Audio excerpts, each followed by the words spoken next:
শুক্রবার মাথাভাঙ্গা 2 নম্বর ব্লকের ঘোকসাডাঙ্গা থানার সামনে বিক্ষোভ দেখালো বিজেপি। এদিন ঘোকসাডাঙ্গা বাজারে বিজেপির দলীয় কার্যালয় থেকে এই মিছিল শুরু হয়ে ঘোকসাডাঙ্গা থানার সামনে আসে।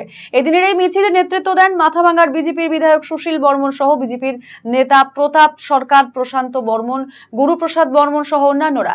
জানা গেছে, কলকাতার স্বাস্থ্য ভবন অভিযানে বিজেপি কর্মীদের ওপরে পুলিশ লাঠিচার্জ করে, পাশাপাশি আরজিকর ঘটনায় দোষীদের পুলিশ গ্রেফতার করতে পারছে না। এই সব বিষয় নিয়েই আজকে থানার সামনে এই বিক্ষোভ সমাবেশ এবং থানা ঘেরাও কর্মসূচি বিজেপির।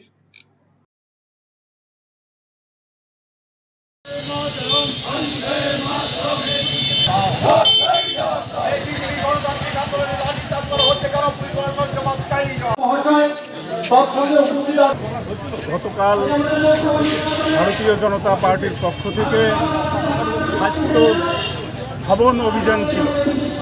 সেই অভিযান গণতান্ত্রিক পদ্ধতিতে, গণতান্ত্রিক মতে আমাদের আন্দোলন চলছিল।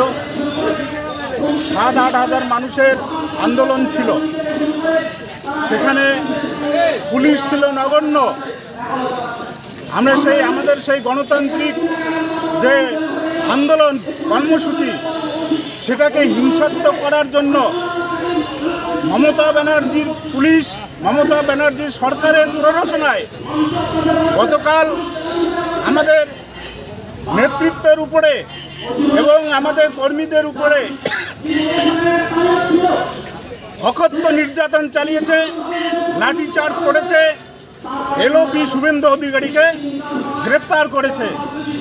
ওনারা এই যে হঠকারী সিদ্ধান্ত নিচ্ছেন গণতন্ত্রের বিরুদ্ধে, মানুষ আরজি করের বিচার চাইছে, সেই আরজি করের আন্দোলনে মানুষ স্বতঃস্ফূর্তভাবে সামিল হচ্ছে।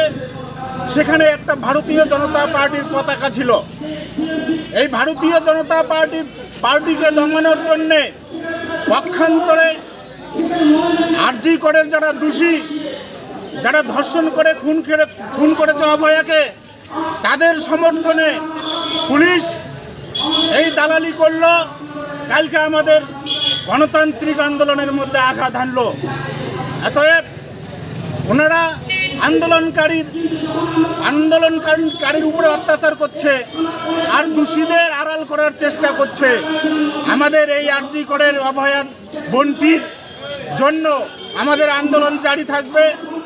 যত অত্যাচার পুলিশ প্রশাসন করবে, আমাদের দফা 1, দাবি 1, মমতা ব্যানার্জির পদত্যাগ।